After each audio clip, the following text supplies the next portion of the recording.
Hello friends, எல்லாருக்கும் வணக்கம். இந்த வீடியோவில் நம்ம எதை பற்றி பார்க்க போகிறோம் அப்படின்னா, தேர்தலில் நகைக்கடன் தள்ளுபடிக்கான அறிவிப்பு வெளியாயிருக்கு. அதாவது யாருக்கெல்லாம் இந்த நகைக்கடன் தள்ளுபடி கிடைக்க போகுது, யாருக்கெல்லாம் நகைக்கடன் தள்ளுபடி கிடைக்காது, இதற்கு முந்தைய அதாவது 2021 நகைக்கடன் பெற்றவர்களுக்கு இந்த வருடம் 2026 நகைக்கடன் கிடைக்குமா, யார் யாருக்கெல்லாம் நகைக்கடன் பெற தகுதியானவர்கள், யார் யாரெல்லாம் தகுதியற்றவர்கள், நகைக்கடன் பெறுவதற்கான லிஸ்ட்டு அதாவது பட்டியல், யாரெல்லாம் தகுதி உடையவர்கள் என்ற பட்டியல் எப்போ வெளியாயிருக்கும், இதை பற்றின கவர்மெண்ட் அப்டேட் என்ன அப்படின்றது தான் இந்த வீடியோவில் டீட்டெயில்ஸாக பார்க்க போகிறோம்.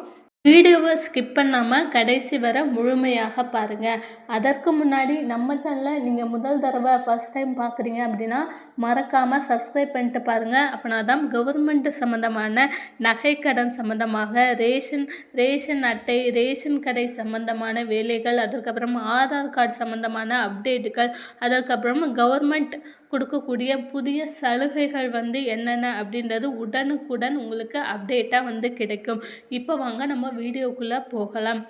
தமிழக அரசு பார்த்திங்கன்னா நகைக்கடன் தள்ளுபடி, எலெக்ஷன் அப்படின்ற ஒன்று வந்தாலே நகைக்கடன் தள்ளுபடி அப்படின்றது எல்லாருமே எதிர்பார்த்துட்டு இருக்கக்கூடிய விஷயம்.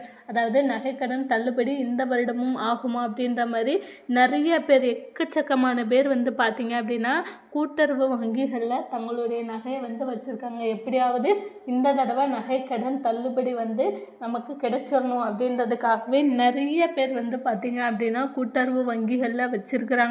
ஸோ இவங்களுக்கெல்லாம் நகைக்கடன் தள்ளுபடி ஆகுமா அப்படின்றத பற்றி தான் இந்த வீடியோவில் பார்க்க போகிறோம். ஃபஸ்ட்டு பார்த்திங்க அப்படின்னா இந்த 2026 எலெக்ஷன் அப்படின்ற தேர்தல் அப்படின்ற ஒன்று வந்தாலே எல்லாருமே எப்படியாவது இது ஆயிடணும் அப்படின்ற மாதிரி தான் நினைக்கிறாங்க. ஆனால் அதே போல் பார்த்திங்க அப்படின்னா தமிழக அரசும் நகைக்கடன் தள்ளுபடி பற்றின அறிவிப்பை வெளியிட்டிருக்கிறாங்க. அதாவது என்ன அப்படின்னா, நம்ம இந்த 2021 நகைக்கடன் பெற்றவங்களில் நிறைய முறைகேடுகள் நடந்தது.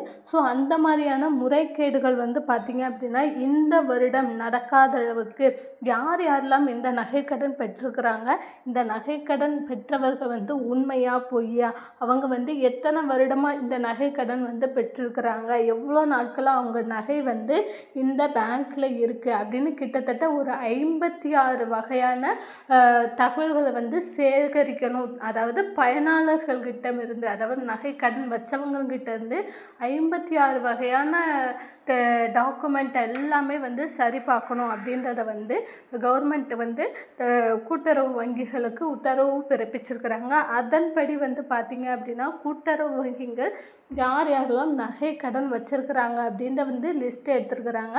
ஸோ அதில் பார்த்திங்க அப்படின்னா நீங்கள் 2021 நகை கடன் வாங்கியிருக்கிறீங்களா, இல்லை இதுதான் முதல் தடவை வாங்கியிருக்கீங்களா, உங்கள் குடும்பத்தில் எவ்வளோ பேர் வாங்கியிருக்காங்க, உங்கள் குடும்பத்தில் இதற்கு முன்னாடி நகை கடன் வாங்கியிருந்தாங்களா, இந்த மாதிரியான நிறைய அப்டேட் பார்த்திங்க அப்படின்னா அவங்க சேகரிச்சுட்டு வராங்க. பார்த்திங்க அப்படின்னா தமிழக அரசால் வழங்கப்பட்டுள்ள குடும்ப அட்டையில் வழங்கப்பட்டுள்ள 1 அல்லது 1க்கு மேற்பட்ட குடும்ப உறுப்பினர்கள், 1 அல்லது 1க்கு மேற்பட்ட கூட்டுறவு நிறுவனங்களில் 1 அல்லது 1க்கு மேற்பட்ட புது நகை கடன்கள் பெற்றிருந்த அவர்களின் மொத்த நகை கடன்களில் மொத்த எடை 40 கிராம் வரை, அதாவது 5 பவுன் வரை இருந்தால் இதர தகுதிகளுக்கு உட்பட்டு அவர்களின் நகைக்கடன் தள்ளுபடி செய்யப்படும் அப்படின்றத சொல்லியிருக்காங்க.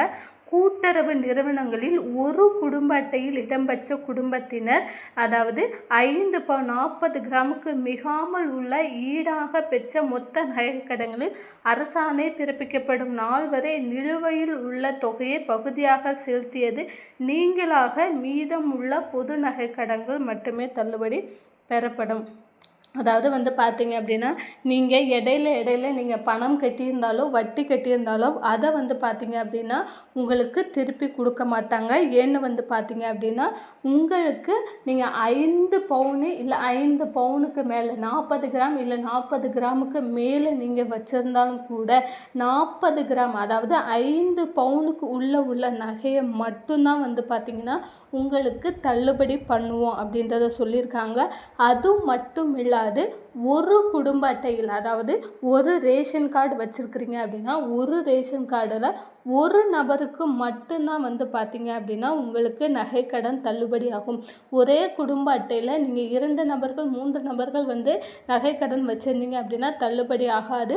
அது மட்டும் இல்லாமல் உங்களுடைய குடும்ப அட்டையை உங்கள் கூட்டுறவு வங்கி கணக்கோடு இணைச்சிருக்கணும். அதோடு கூட உங்களுடைய ஆதார் எண் வந்து பார்த்தீங்க அப்படின்னா ரொம்ப ரொம்ப முக்கியமானது. ஸோ ஆதார் எண்ணையுமே வந்து பார்த்தீங்க அப்படின்னா உங்களுடைய நகைக்கடன் கணக்கோடு இணைச்சிருக்கணும் அப்படின்றத சொல்லியிருக்கிறாங்க. ஸோ இதில் வந்து பார்த்தீங்கன்னா ஒரு 5 மாவட்டங்களில் முதற்கட்டமாக வந்து பார்த்தீங்க அப்படின்னா யார் யாருக்கெல்லாம் நகைக்கடன் பெற தகுதியானவர்கள் அப்படின்ற லிஸ்ட்டை எடுத்திருக்காங்க. அதில் வந்து பார்த்தீங்க அப்படின்னா நாமக்கல் மாவட்டம், சேலம் மாவட்டம், அதற்கப்புறம் இன்னும் 2-3 திண்டுக்கல் மாவட்டம், இன்னும் 2 மாவட்டம் கூட்டுறத 5 மாவட்டங்களில் வந்து பார்த்தீங்க அப்படின்னா இதற்கான லிஸ்ட் அவுட் வந்து பார்த்தீங்கன்னா எடுக்கிறாங்க. ஸோ இதில் வந்து என்னென்ன முறைகேடுகள் வந்து நடந்திருக்கு, கடந்த முறை என்னென்ன முறைகேடுகள் நடந்திருக்கு, அதை நடைபெறாத அளவுக்கு வந்து பார்த்திங்க அப்படின்னா எப்படி வந்து நகை வந்து நம்ம சரி பார்த்து நகை வந்து போலியான நகையா உண்மையான நகையா, நகை கடன் பெற்ற டேட் வந்து என்ன, அதாவது நீங்கள் போன மாதம் வந்து நகையை வச்சுட்டு இந்த மாதம் போயிட்டு நகை கடன் கிடைக்குமா அப்படின்னு கேட்டிங்கன்னா கண்டிப்பாக கிடையாது. மினிமம் வந்து பார்த்திங்க அப்படின்னா 1 வருஷம், அதாவது 1 வருஷமான ஆயிருக்கு நீங்கள் நகை கடன் வந்து வாங்கி. அதே மாதிரி நீங்கள் வந்து ஒரு 10 பவுன் வந்து பேங்க்கில் கொண்டு வச்சுருக்கீங்க நகை கடன் அப்படின்னா உங்களுக்கு 10 பவுனும் வந்து திருப்பி கொடுக்க மாட்டாங்க.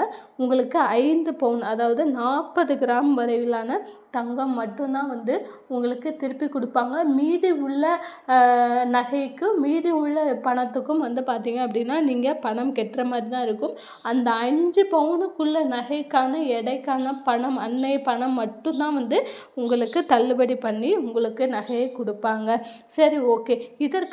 இதற்கு யாரெல்லாம் வந்து பார்த்தீங்க அப்படின்னா தகுதி அற்றவர்கள், இதுதான் வந்து ரொம்ப ரொம்ப முக்கியம். ஸோ வந்து பார்த்தீங்க அப்படின்னா இதற்கு முன்னாடி நீங்கள் நகைக்கடன் பெற்றிருந்தாலும் இதற்கப்புறம் நகைக்கடன் கிடையாது அப்படின்றத கவர்மெண்ட் ரூல்ஸ் எதுவுமே சொல்லலை. யாருக்கு வந்து நகைக்கடன் கிடையாது அப்படின்றத சொல்லியிருக்காங்க அப்படின்னா யாரெல்லாம் வந்து அரசாங்க ஊழியராக இருக்கிறீங்க அவர்களுடைய குடும்பத்தினர், அரசாங்க ஊழியர் அவர்களுடைய குடும்பத்தினர், மற்றும் வந்து பார்த்திங்க அப்படின்னா கூட்டுறவு வங்கிகள், இந்தியன் பேங்க், இந்த மாதிரி கவர்மெண்ட் பேங்க்கு, ஸ்டேட் பேங்க்கு, அதுக்கப்புறம் மத்திய கவர்மெண்ட் பேங்க்குகளில் ஒர்க் பண்ணுறவங்க அவங்களுடைய குடும்பத்தினர், அதாவது வீட்டில் யாராவது ஒருத்தர் ஒர்க் பண்ணுறாங்க, அவங்களுடைய குடும்பத்தில் யாராவது ஒருத்தவங்க கூட்டுறவு வங்கியில் போய் நகைக்கடன் வாங்கியிருக்காங்க அப்படின்னா அவர்களுக்கும் வந்து பார்த்திங்கன்னா நகைக்கடன் தள்ளுபடி கிடைக்காது அப்படின்றதான் சொல்கிறாங்க. நம்ம நகைக்கடன் சம்மந்தமான ரெகுலராக அப்டேட் வந்து கொடுத்துட்டே வந்து வரோம். இந்த வீடியோ உங்களுக்கு பிடிச்சிருந்தால் மறக்காமல் ஒரு லைக் பண்ணுங்கள். அதே சமயம் நம்ம சேனலையும் ஒரு சப்ஸ்கிரைப் பண்ணிக்கோங்க. தேங்க்யூ.